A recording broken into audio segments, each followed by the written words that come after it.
I'm surprised you forgot about it, Bear, considering there was an entire side quest at Point Lookout involving them. I mean, that's true, but like for the last, what, 2, 3 weeks, we've been dealing with aliens.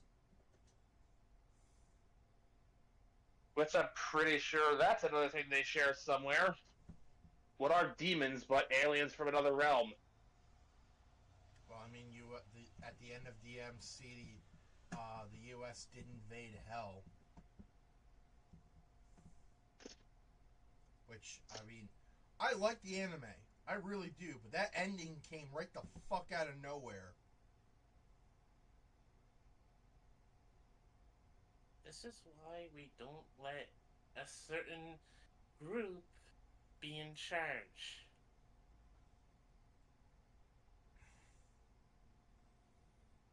That statement is so charged, I'm choosing to leave it alone before it explodes in my face. Same. I will, however, bring this up. Mekumon now understands how I feel, or how I felt, rather, past tense, oh god, when I said that I voted for Trump. Thank you, Robocop, for making me hate politics even more. Yes, it was Robocop of all things. Because, uh, I wasn't voting for Detroit's actual current mayor at the time. I was just voting against OCP. which is why I voted for Trump. I make him like okay. So my OCP is Joe Biden.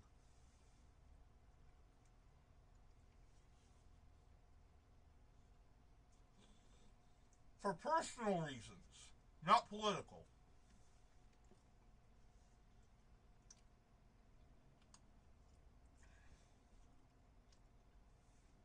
And yes, I regret my vote.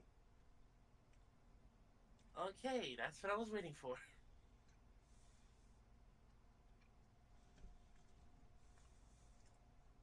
Anyway, let's focus on games, shall we?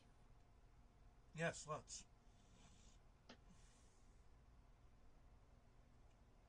Once I finish sending the links. Also, Mayor, you do realize what I meant by certain group, right? America? Please, no more politics. I'm talking about the vice president in DMC. That's still sort of politic Oh, adjacent. no, he's talking about religion. Depending on some people, you ask the same thing.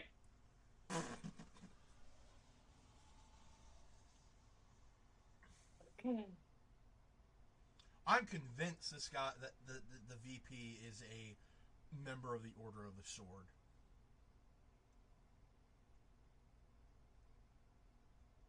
Well, often he talks about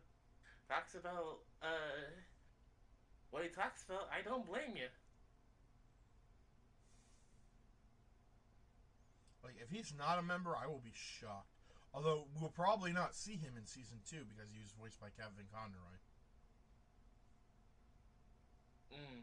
Sadly. Unfortunate. We lost one of the best voice actors we ever had that day. Mm-hmm. Regardless of whether or not he played Batman. Yeah, I will say this. I despise Vice President Barnes, but damn did Kevin Conroy make him sound cool.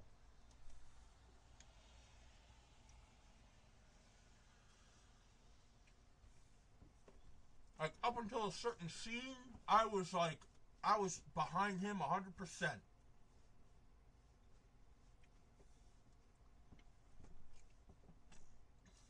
Anyway, links have been sent. Hello, Internet! Welcome to the stream. Vegas Bear here, as always, with Mekumon and Taro. Yeah. Hey!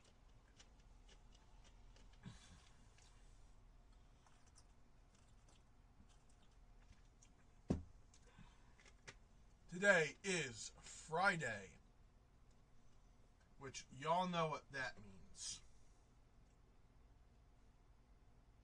Oh, I just saw the title. I have to do this now. Hold on. I have to do this.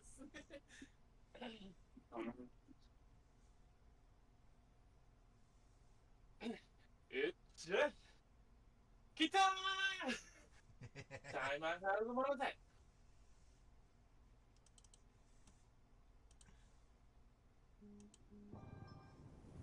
Wait.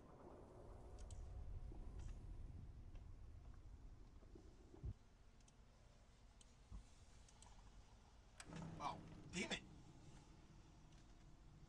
Hold on, I fucked up.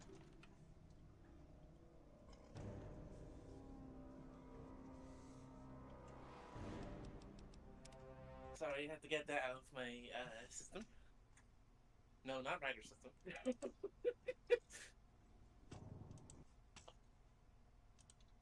What the fuck? Don't tell me. Technology continuing to screw itself over. I'll explain when my mouth isn't full.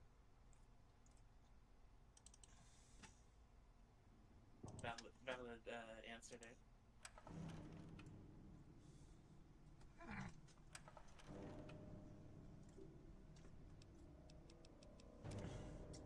Okay, the game is loading too quickly for me to get the screen share.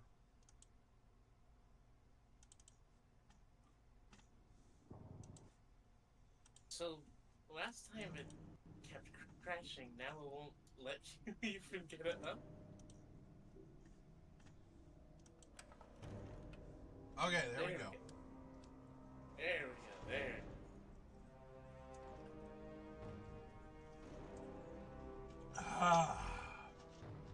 So, last time on Fallout 3, we beat Mothership Zeta.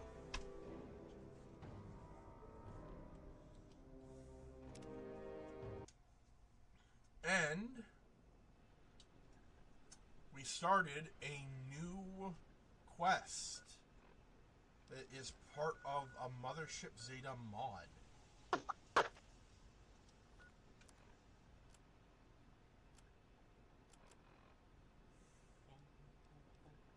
Looking forward to seeing how this goes. I also got the Alien Blaster.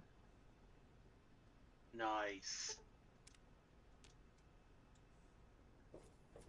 How may I serve you, master?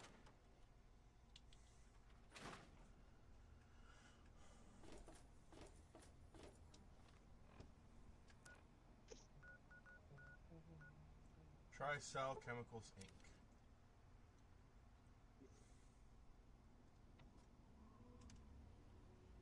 So, the other day, well, hell, I was just kind of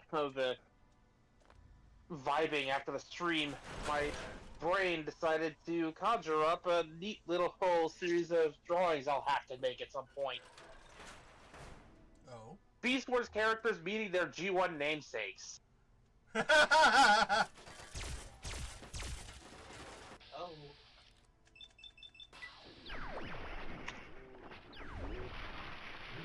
Some are obvious. The Optimi and the Megatrons are pretty damn obvious.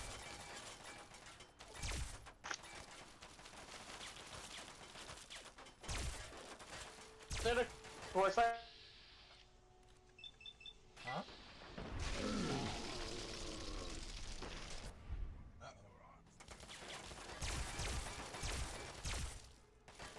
Oh, Hey, come on.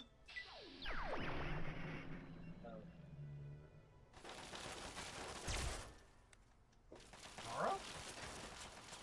I'm here. Okay. Woo! Well, make one. Try to get himself back into the realm of the void. So I found this video a couple days ago. Basically, someone asked the question, who is Dante dating? Lady or Trish? The second that question was asked, I immediately went, Be careful of your choice there, buddy. I mean, the correct answer is neither. Exactly. And the comedic answer is a third person entirely. Lucina from 2. I mean, she was in the city, I think.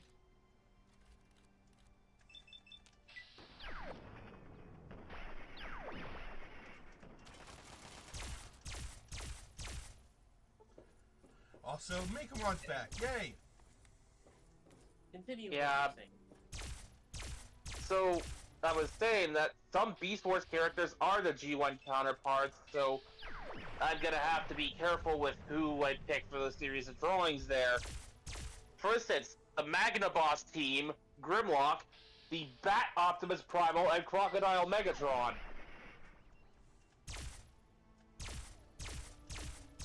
Wait a minute. There's a Bat Optimus Primal? So, before we got this show, a 2-pack was released comprised of an Optimus Primal that turns into a bat, and a Megatron that turns into a crocodile. It came with a comic book. In that comic book, it basically outright stated that these two were the original G1 Optimus and Megatron given new bodies. These were not the ones used for the TV show, as Hasbro wanted them to use the bigger, more expensive toys. Hence, we got T-Rex Megatron and Gorilla Primal, and they went a completely different direction. As far as the Beast Wars is concerned, there's 2 Megatrons and 2 Optimus Primals. It's just that in the case of, Bat Prime and Croc Megs, they're in present-day Earth as opposed to past Earth. I imagine you doing this with your Beast War characters. And I just imagine Buzzsaw with Buzzsaw.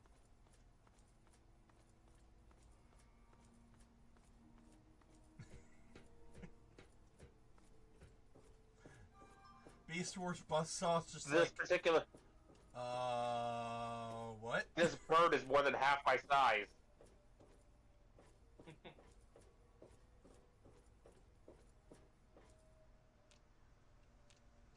Friendly reminder, folks, that the Maximus and Predacons are tiny.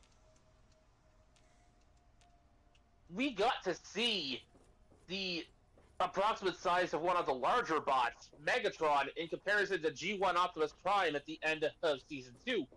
And Beast Megatron was about the size of Prime's head.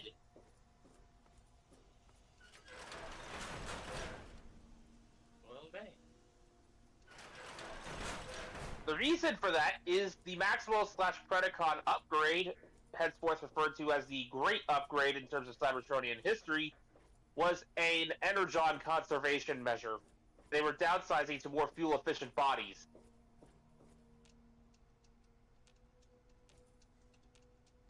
This is even hinted at in Beast Wars proper when Megatron refers to the Autobots as archaic energon guzzlers.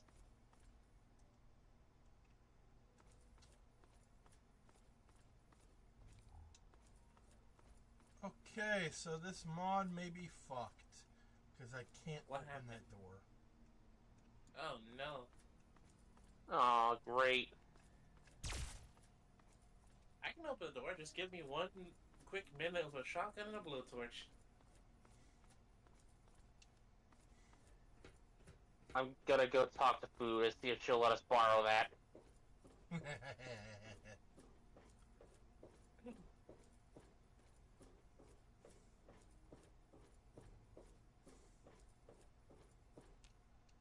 Like, I'm clicking on activate machinery controls and nothing's happening.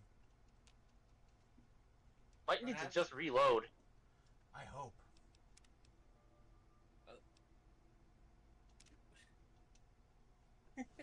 My Megatron house. Not to be confused with nuclear house.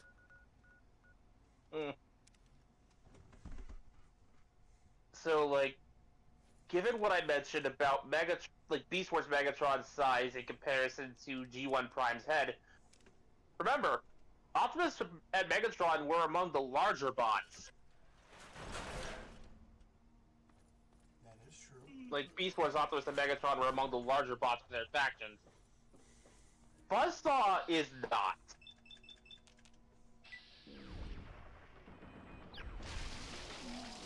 Which is why I say this bird is half my size. Because G1 Buzzsaw is one of Soundwave's cassettes, faced an orangey-yellow laser beak.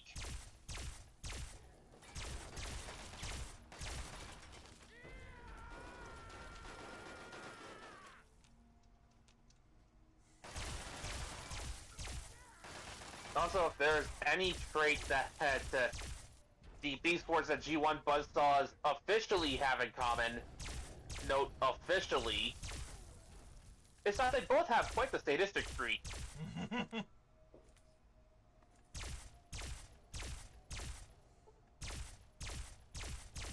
G1 Buzzsaw in particular has a fascination for torturing his victims.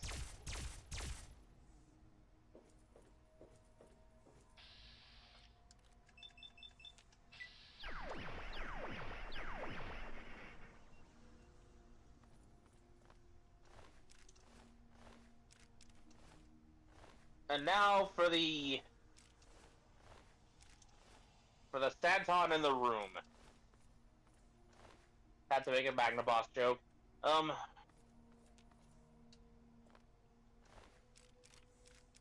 So the reason that Buzzsaw wasn't featured as heavily as Laserbeak in the original G1 cartoon is very, very simple. Buzzsaw came with Soundwave. If you bought Soundwave, you had Buzzsaw, so there's no need in the eyes of Hasbro to advertise a cassette you'd get with Soundwave.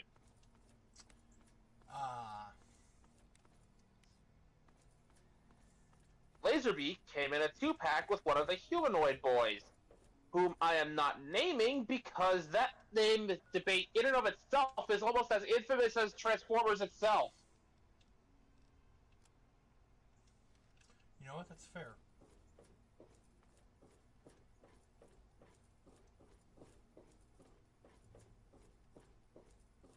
Plus, I don't remember which color scheme actually came with Laserbeak. Still not working. Great. Well, this mod's Fubar. Guess we're going to Vault. What was it?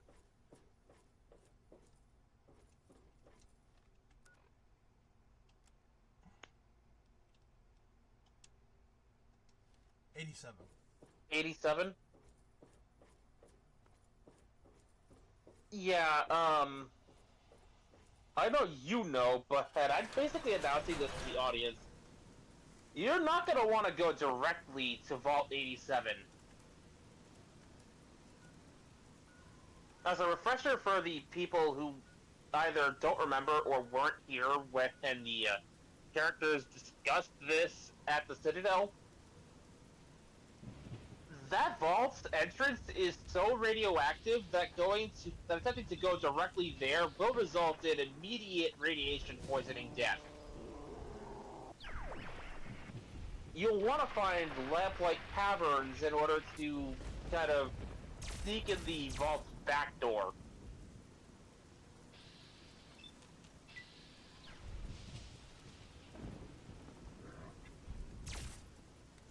There's 2 ways to do so, depending on your intelligence stat.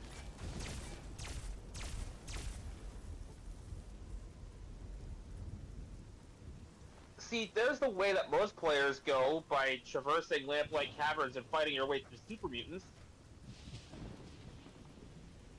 Or, via a combination of the Child at Heart perk and a high intelligence stat, you could talk to one of the kids at Lamplight Caverns and get them to turn on a terminal in one of the little civilized caverns they got there, from which you could repair the terminal and open another door directly into the vault.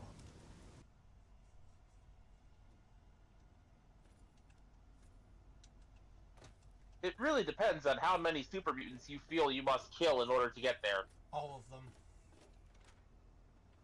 It appears you've been wounded, sir. May I suggest you utilize your... Must murder. Or, assuming you want all of the EXP, you can do both. Fair. Do the vault door thing, walk back out, and then just take the caverns normally.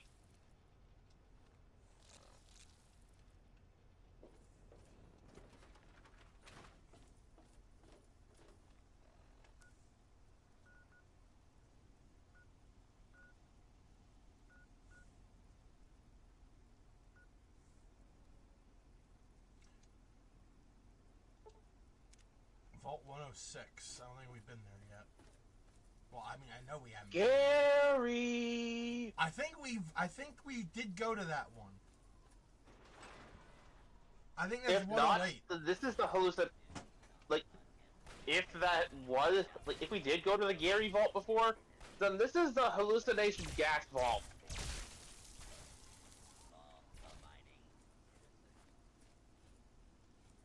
Hooray. Which, even if you go in wearing full power armor or a gas mask, you're still going to get affected.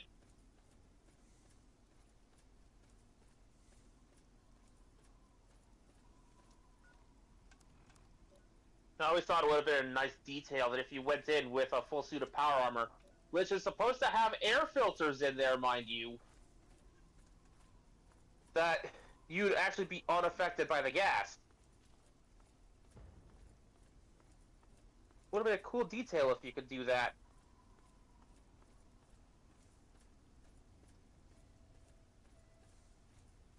Not the case.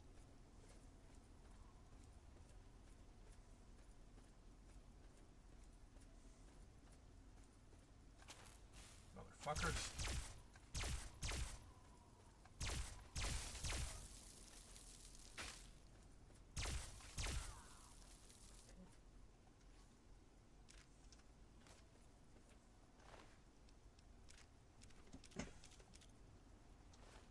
Really should cash in these fingers.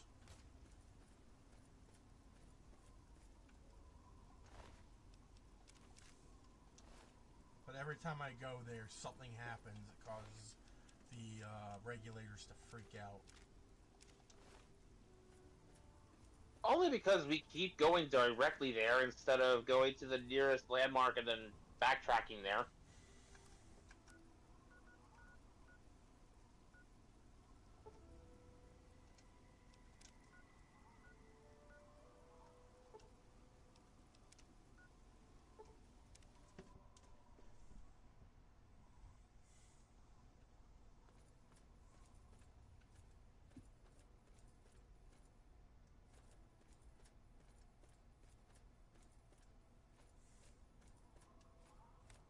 Like, if there's anything I've learned from Fallout, it's that if things keep happening when you fast travel directly to a place, you go for the approximate location and then close in from there,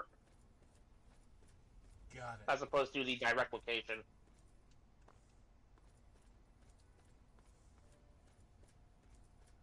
To finish my earlier train of thought with the G1 encounters, you want to know what image my brain conjured first? Because believe it or not, Buzzsaw was involved. Oh. He was one of the first two mental images my brain conjured for this concept. The other was Bumblebee I had a feeling. excitedly hugging Bumblebee.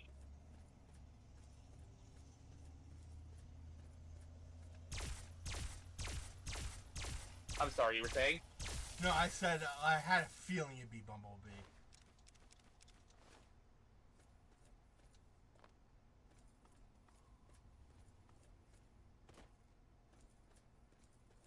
I swear, like, I guess time does make the heart grow fonder because the more time passes, the more I just end up loving this, Where are you going? like, stupidly adorable character.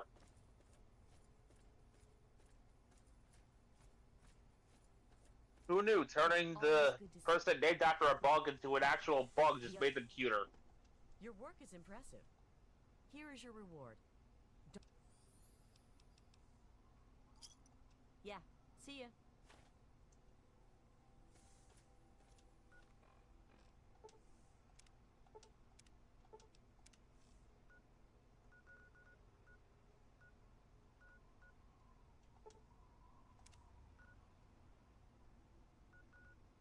Since Wheaton Armory is already so close, why don't we mark that on our map first so that we can just go from there whenever we have to do this sun again? What's at the Wheaton Armory? Yeah, it's close enough. No, I said what's at the Wheaton Armory. I mean, first off, it's a closer landmark than a scrapyard, and secondly, you know, it's an armory. There's got to be some weaponry in there. Fair.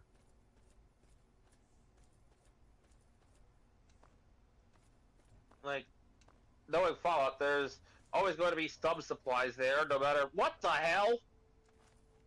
Slenderman?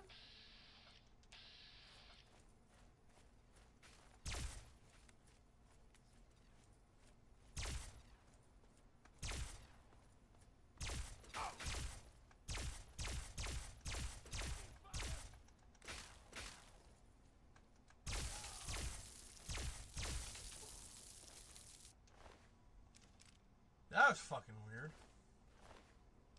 No kidding. Like, that was just full-on Bethesda physics that work. What the shit?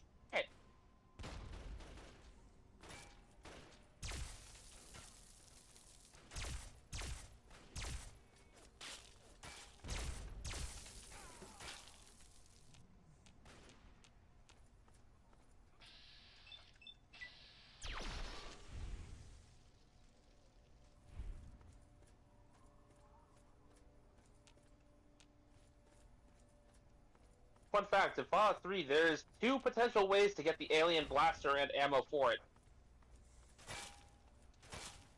One is at the location where you would have started the Mothership Zeta DLC if you didn't have the DLC.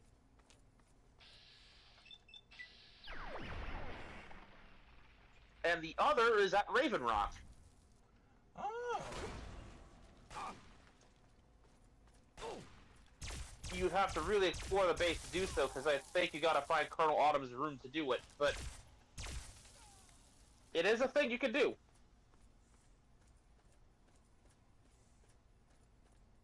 It might not have been Colonel Autumn's room, I might be thinking of a different quest that involves you going there, but, like, explore the place top to bottom and sideways.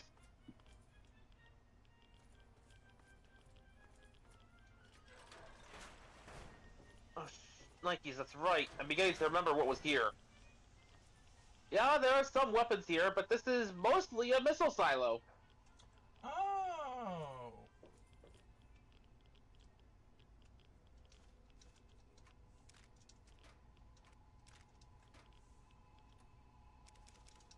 A missile silo that malfunctioned, hence the constant presence of radiation.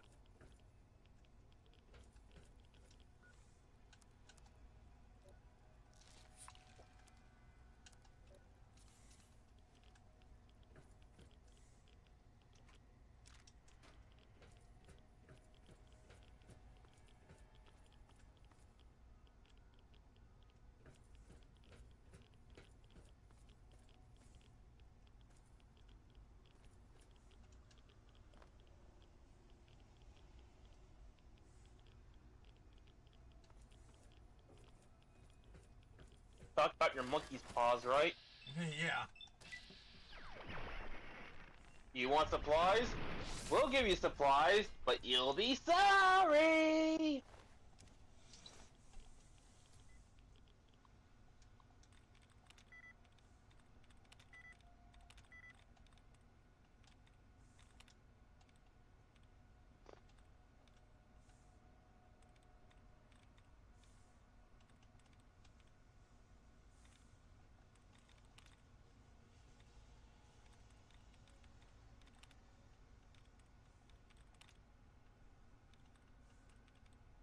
Booyah, you eliminated a dud and got your allowance replenished.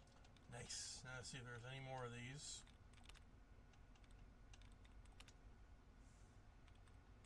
Alright.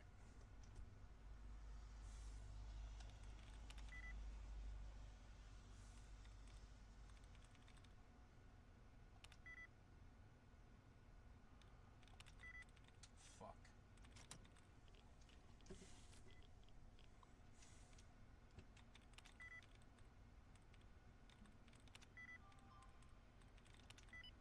Oh!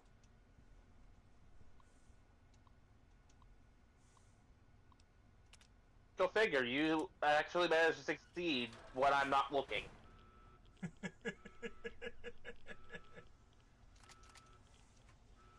Funny how that works, huh?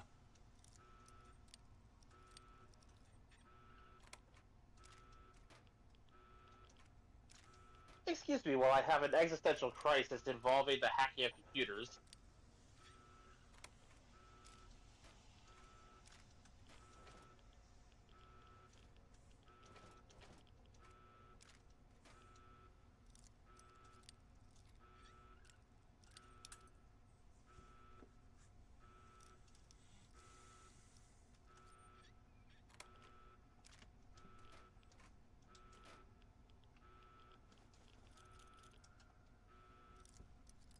Anyways, so did you know that there was actually going to be a sequel series to Beast Machines, but the planning thereof was effectively shelved with Beast Machines' reception? Yes. And in a weird roundabout way, we still technically got it.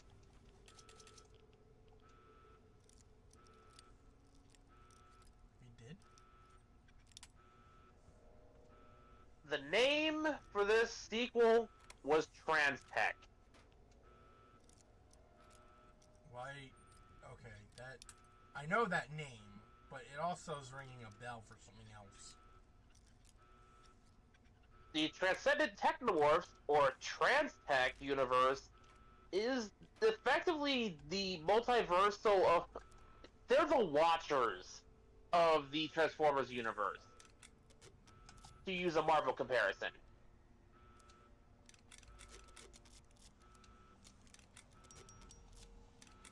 I may have also showed you their world once, the Axiom Nexus. Right!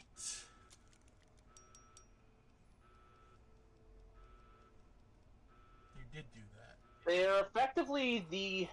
like, their whole shtick is that they are more evolved than the rest of the multiverse because, unlike every other universe in Transformers history, the Transtech universe never succumbs to civil war. Oh, I bet they love to just gloat about that. Yes and no. Arguably, this is the darkest timeline. Oh.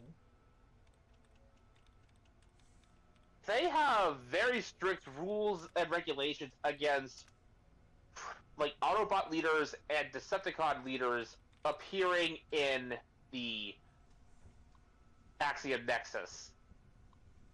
They have police code for every type of character archetype imaginable just popping up unannounced. If your name is any variation of Prime or Megatron, or your character is a faction leader of any kind, they will not hesitate to throw you in jail until they can ship you back out of the dimension. Shit.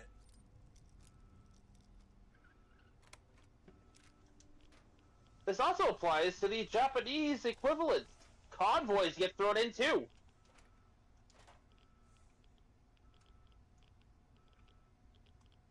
Oh, damn. The world has their own Optimus Prime and Megatron. Surprisingly. But if you happen to be an Optimus, Rodimus, Sentinel, whatever else have you, you're basically going to get thrown in the Axiom Nexus equivalent of the drunk tank until they can ship you back out to another universe. Doesn't necessarily have to be your own, just has to not be theirs.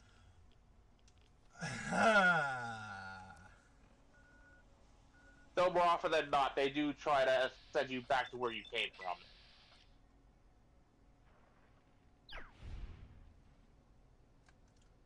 I think the only times they've ever gone, yeah, we don't care where you go, just not here, has been if the native universe of the bot who showed up was already destroyed.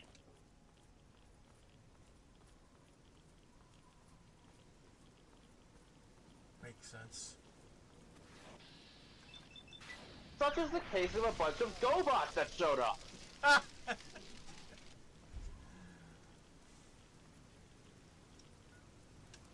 Which, if you knew their story, it's both hilarious and sad. Well, I mean, it is the GoBots. So, because the universes occupied the same space, a Transformer universe started overwriting a GoBot universe. In the GoBot universe, they used what resources they had left in a truce between the good and evil factions to send a team of representatives from both factions in replica Cybertronian bodies to the Cybertronian universe to find a way to separate both dimensions. Something went wrong. The team ended up in Axiom Nexus. And by the time they finally had the resources to actually go back home to fix their problem, it was too late.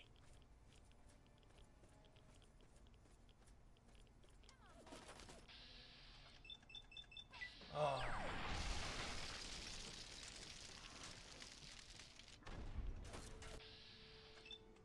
If you're familiar with the Gen Select multi-packs that were basically repaints of mini-bots with GoBot names, they are the characters from this story. Oh.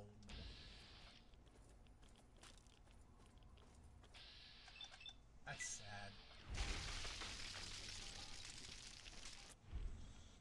They ultimately chose to live in Axiom Nexus because they had nowhere else to go.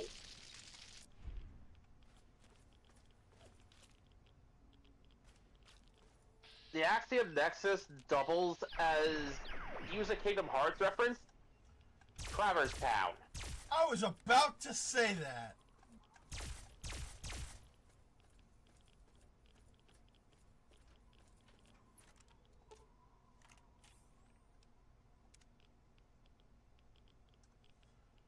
I did not realize that mailbox was rigged to explode. In fairness, you were being shot at. Yeah, it's also dark.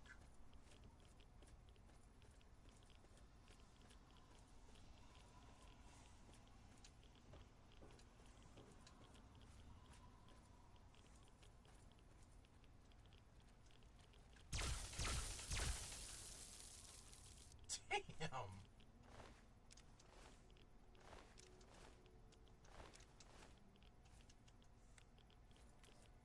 Yeah, so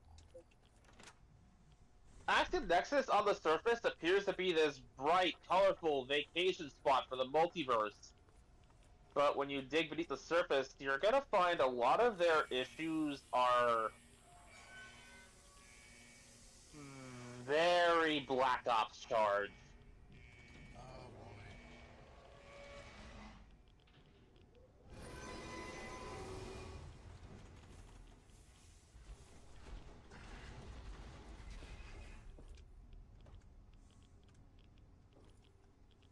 Their Shockwave is still very Shockwave, to put it like that. Lovely. And his favorite test subjects are ones from other universes. Particularly the ones that get kept out of the public eye.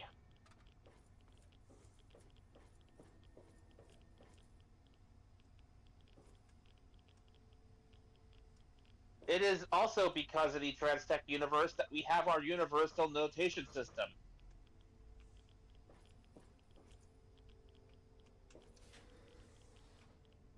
Right, the thing I still can't wrap my head around.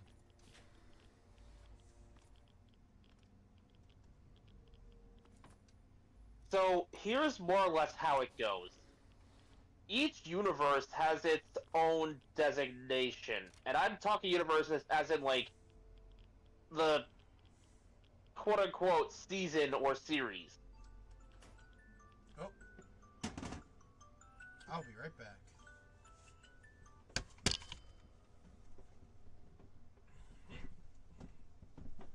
To avoid having to explain this stuff twice, I'll just wait for him to return.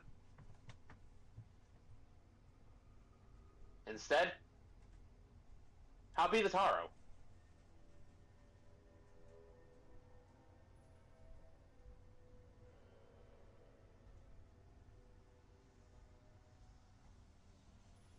So what's up with you, Taro? Oh, sorry. If you're still here. I'm here.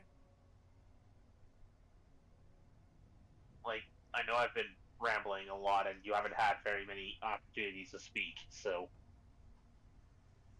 Oh, I've just been on Duel Links this entire time.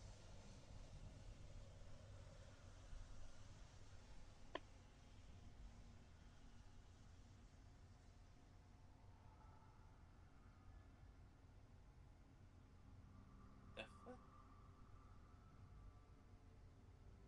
No, hang on, wait a minute.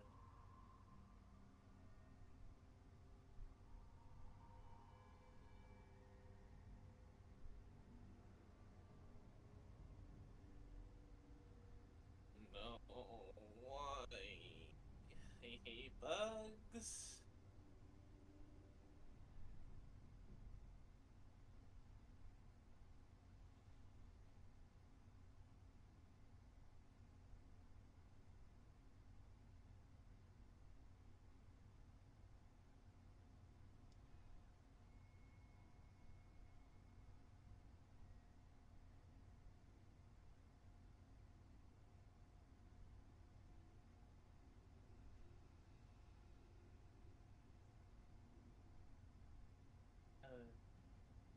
Hello? So, in Cyber Sleuth, I am almost ready to continue with the plot. Nokia's waiting to talk to me in Nakano Broadway. So now that I've finished the 2 jobs that it wanted me to do for the detective agency, I just gotta go speak to her.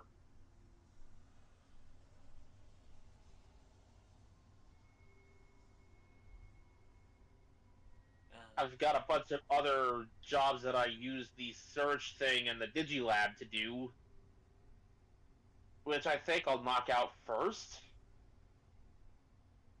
Most of them are just find the thing for the client.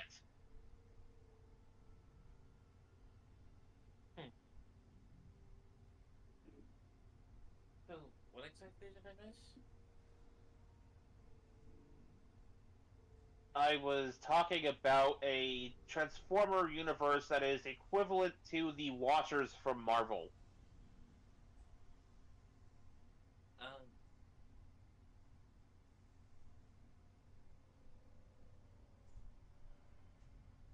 On the surface, it seems like this happy-go-lucky vacation dimension.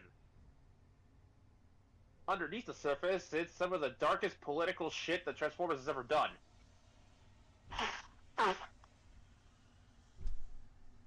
How does a world that managed to avoid going to war function?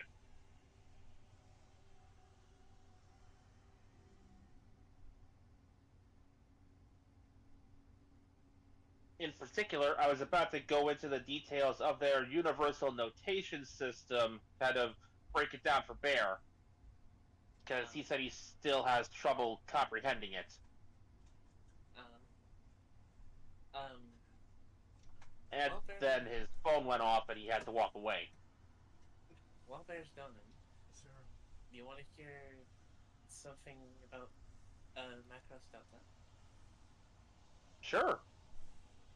So, I went back to look to see what part of Macross Delta is going to be in Y. It actually was the movie. 1, this is a good thing. 2, I'm kind of upset by this because that means one of the characters who died during the series is not going to be there. Ah, that's unfortunate. The good thing about this is we wouldn't have to deal with the variant version of the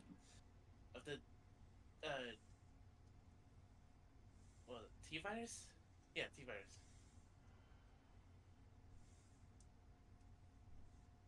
What? Oh, in Macross Delta, the main, during the series, the main plot was apparently there's this virus that inhibits the poor victims' control over themselves, making them angry, making them lash out. Basically a Wendarian T-virus. Okay.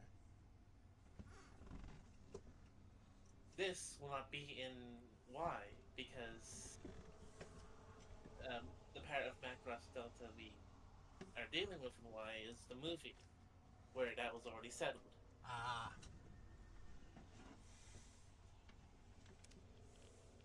Unfortunately, one of the victims of this virus, one of the main characters actually, won't be there either because he died during the series. That sucks.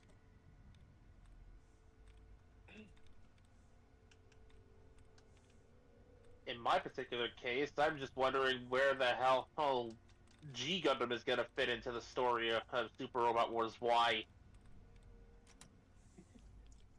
I mean, We saw the God Gundam in the trailer, but will we be starting from the beginning of the Gundam fight, or just from the mid-season point where the God Gundam becomes relevant?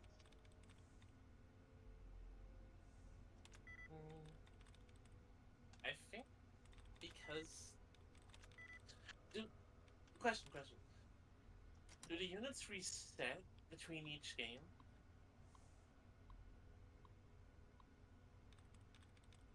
What do you mean? They we got that. Ugh, honey. Bless you. Thank you. Say Basically, if we got Gundam Seed for 2 games in a row, and Kira makes it to the Strike Freedom by the end of 1, does he reset to the Strike Gundam for the next? yes. Gee, thanks, Taro. Huh? I was breaking down his question. I know, but you also talked over him. Sorry. That's It's why. fine, That's why I said thanks, Taro, because Taro was not the one who said the thing that he was trying to say. There, I was sneezing. It's Sorry, that was an impulse. I was sneezing. Anyway, Man. what was Either way, I should have waited for you to finish. the question? Basically, say, I don't know. Say the little robot that could got to rank, not rank. Say the little robot that could, his pilot got the second little robot that could. Does it go back to the first one if he's in Y? Yes, because unless the game is a direct sequel, it usually resets. Oh, then I believe Goemon's gonna go back to his first, because I'm pretty sure I did see him in another Super Robot Wars game. Also, for some reason, I saw Spike Spiegel from Cowboy Bebop.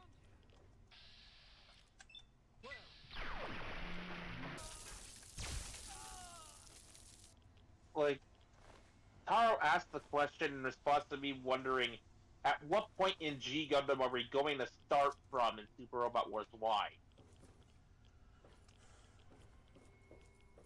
That I don't know, because in what game do I have? V, I think. Yeah. The one I have on my Switch. That one, when we're introduced to the Seed cast, they are already in their they're already in their mid-season Destiny upgrades. And that's precisely why I was beginning to wonder. We only saw God Gundam, so are we just going to start from the Gundam Fight Finals onward? We won't know until we have more footage. I am genuinely hoping that we start from the beginning of the Gundam fight, just so I can beg and plead for you to never use the God Gundam and just keep Gumon in the Shining Gundam for the entire game. If it lets me keep it. I mean, it's SRW. You can monkey with history by making the right choices all the time. That's true.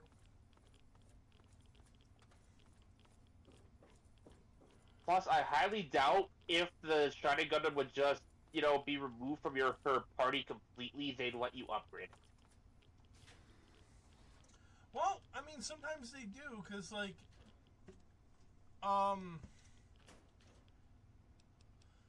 in V, I had a couple of suits that I was able to upgrade, and then they were replaced with other suits, and I never got them back. Fair. I also remembered a certain Mass Effect 1 character that they actually do let you upgrade, who dies 5 minutes later. Wait, you could actually upgrade him? Yep, you could actually upgrade Jenkins. Ah! I shouldn't laugh at that. That's terrible, but still.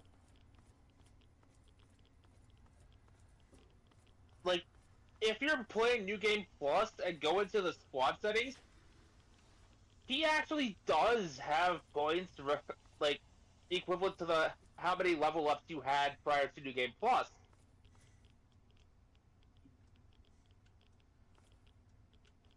But he still gets killed in, 2 shots. Mm-hmm. Dark humor at its best. They have to make you believe, if this had been a fresh game and you looked and saw his level up screen, then, yeah, it's like, if he didn't have one, you'd know he was going to die.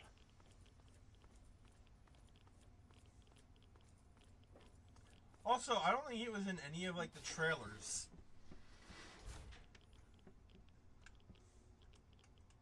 I could be wrong, though. But I digress.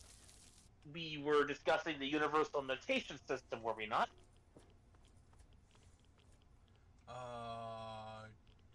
Before I left, yes. The answer is yes, we were.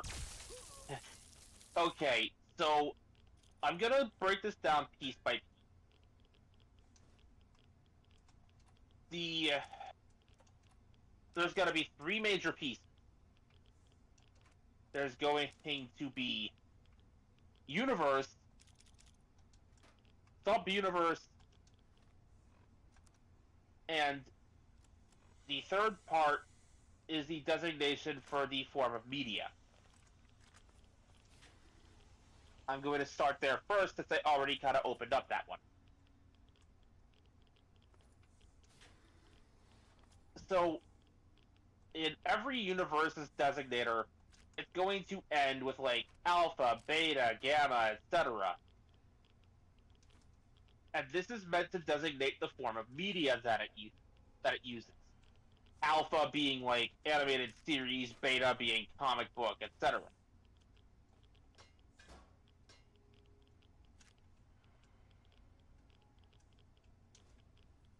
The universal designator I use for my fanfic universes is epsilon. because epsilon refers to online written work. Wait, is that like an official designation? And that's not a... It is an official designation. Epsilon is often used for online short stories for Transformers. That's pretty cool.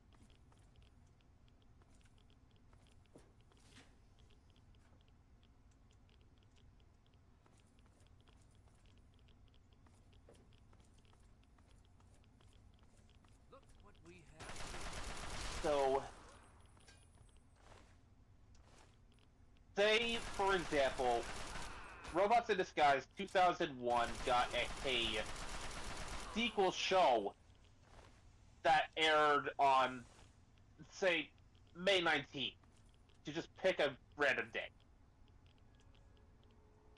The designation would be Viron 525.19 Alpha.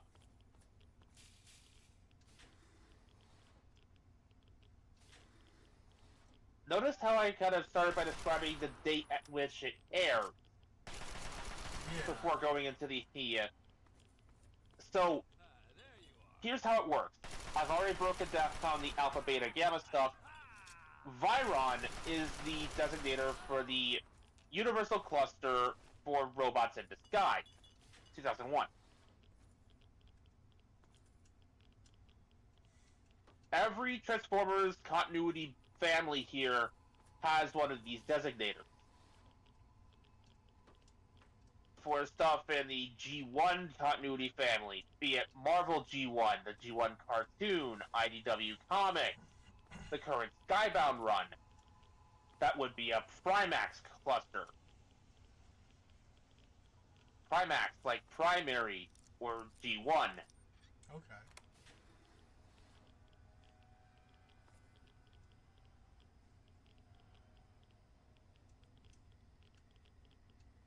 Other universes include Viron for Robots in Disguise 01, as I discussed. There's RX, AUREX, which is used for the Unicron trilogy, Armada, Energon, Cybertron. That's a dead kid.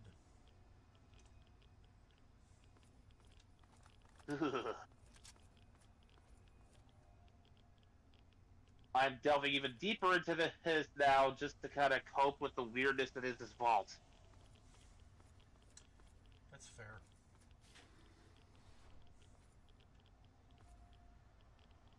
For Transformers Animated, we'd be using Malgus. For the Aligned Continuity, Uniend, like Union. That's ironic. Yeah, they didn't tighten the leash enough in order to make it actually, as united as they wanted.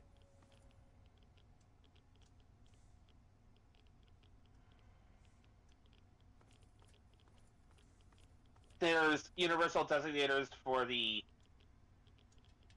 Bayverse, all the movie continuities, rather. There's even a universal designator for our reality. Oh.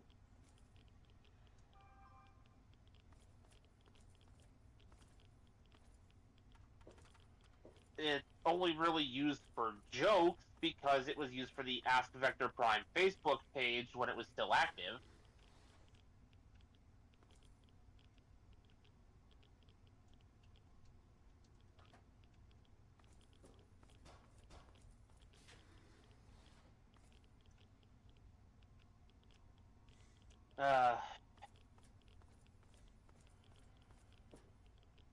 So, we've got two parts here.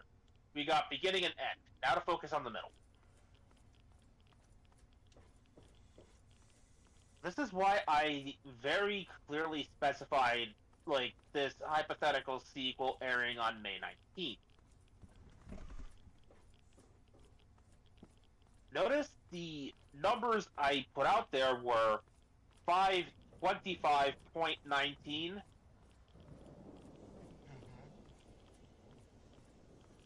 that's how the designator works. You go month, year, point, day.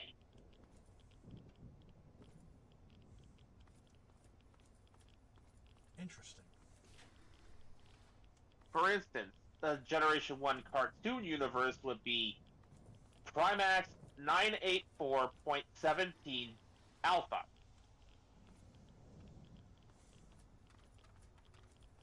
One of the handful of these things I've actually managed to memorize.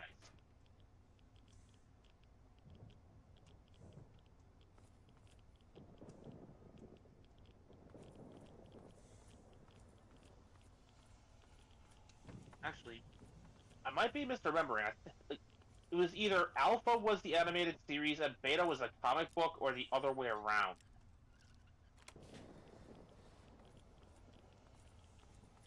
Other way, that's as close as I'm going to get it.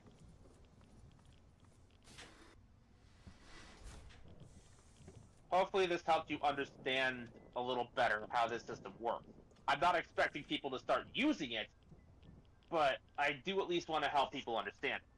Okay, is that room upside down? That room is upside down. Cool. And now it's not.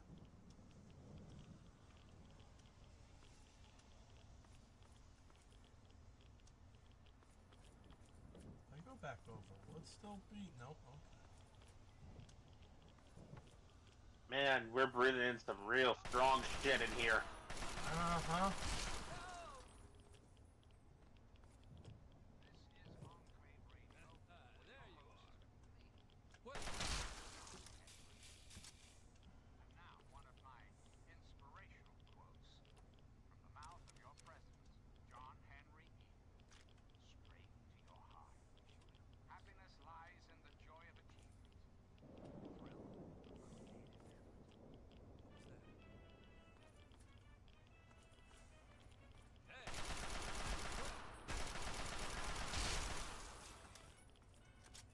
I love the Bloody Mess perk.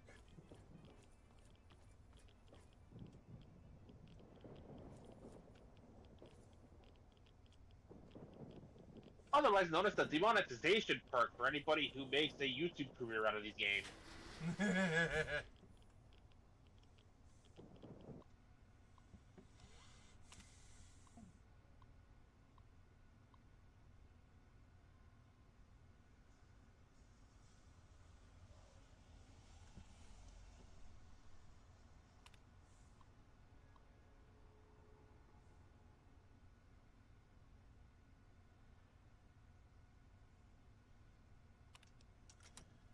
Yeah, I don't think that went too well there.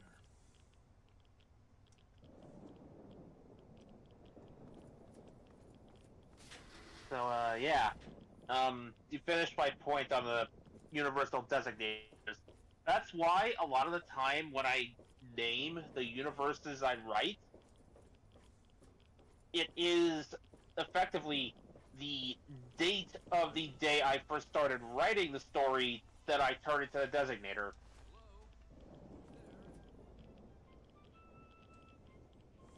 Okay. If not that, then my birthday for the given year.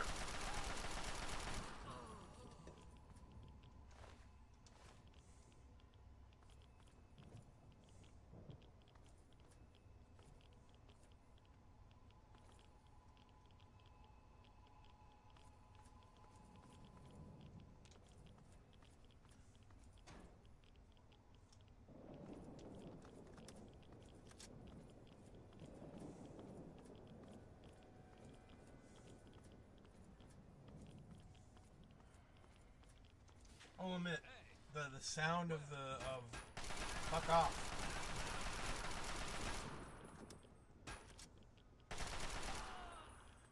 The sound of the storm outside the vault is very soothing. I mean, compared to what's going on in the vault, definitely.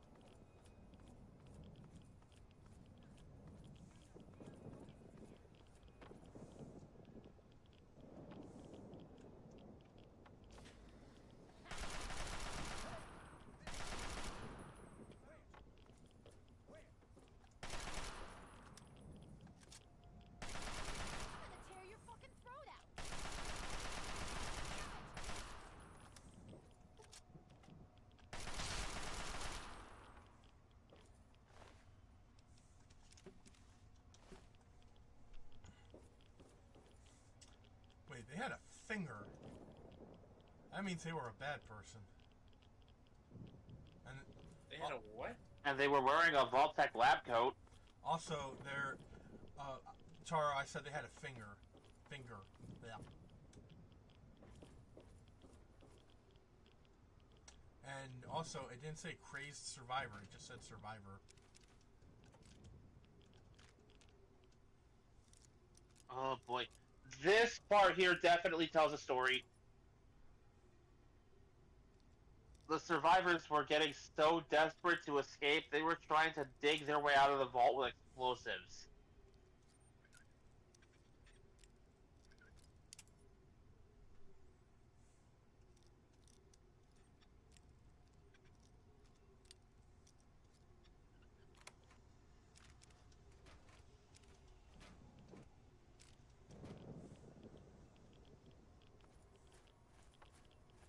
They didn't get very far. Clearly.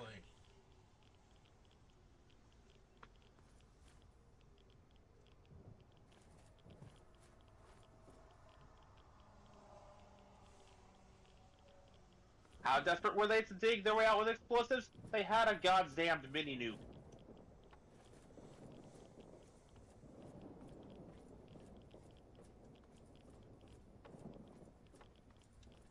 So I think we're done here.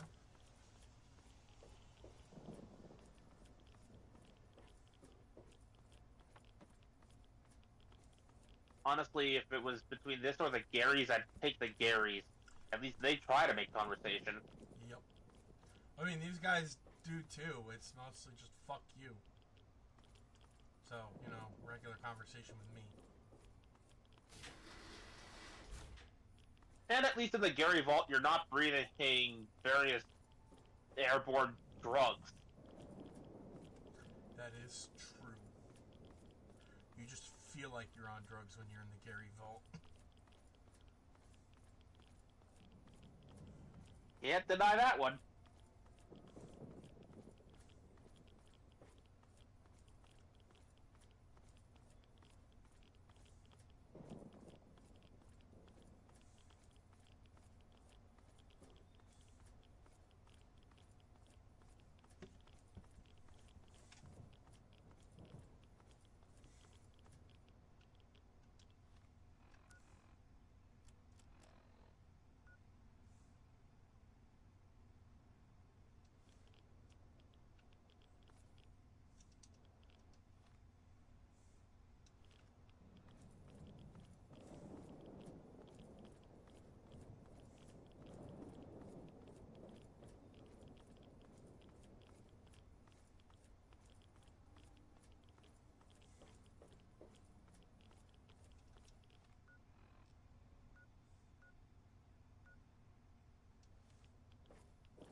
Actually, I don't think we ever looked over here. Not that I think there's much to look at.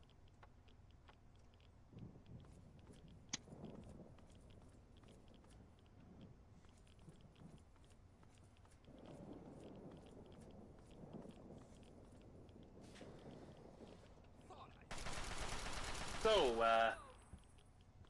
you want to know a fun fact about the orange tarantulas from that Prime Cliffjumper multi-pack from a few years back? Sure. It basically fills multiple roles depending on what you want it to be. Like, in my case, I use him as my Shattered Glass Tarantulas, but officially, he could either be Tarantulas as depicted in the original commercials before Beast Wars aired, with that weird translucent orange color scheme.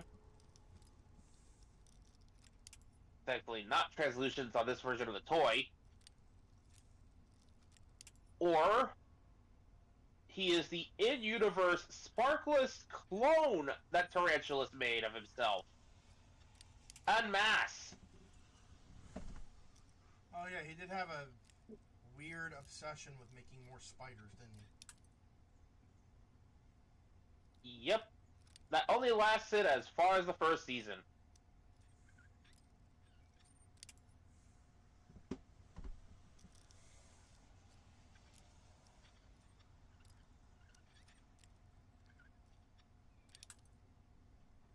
I think the last time he even attempted something like this was Inferno.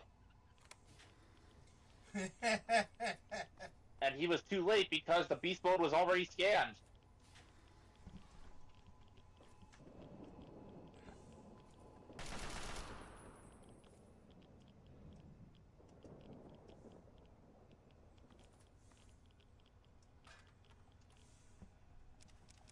He made 3 attempts at this, and only the first one was successful.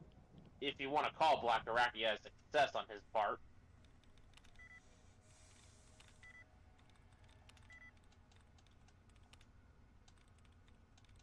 Which all depends on how you quantify it.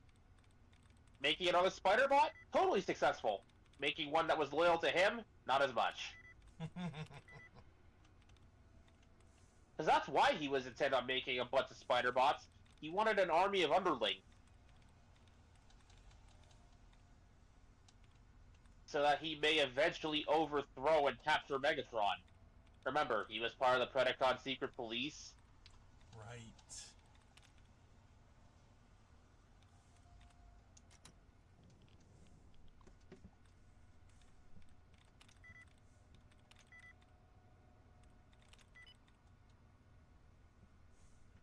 Suddenly puts his intent on making that spider army into a new light, don't it? Mm-hmm.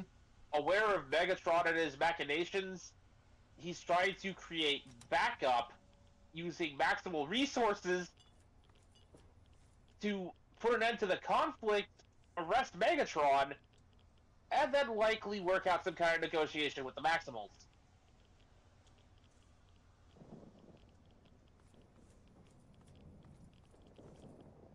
Which, if he'd done to Cheetor what he fully intended to in Episode 3, that would have been even harder.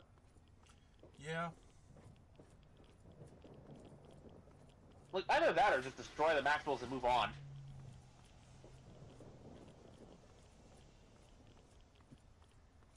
Either way.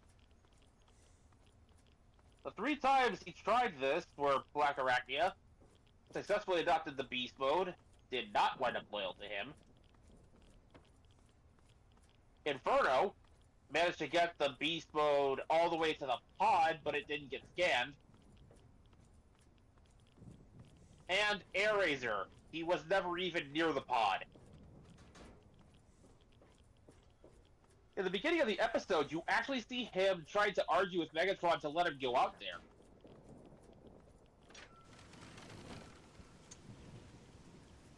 Right, I vaguely remember. In the opening scene, right after... Yeah.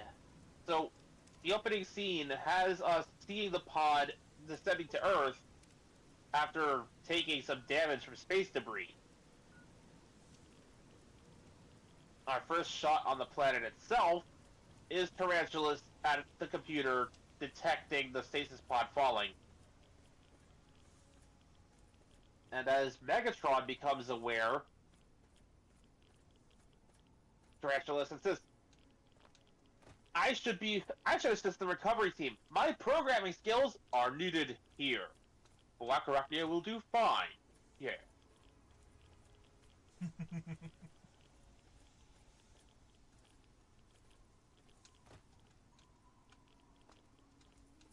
Megatron intended to send Black Arachnia, Waspinator, and Pterosaur to recover the pod. Because that's an all-star team. And to be fair, it nearly worked.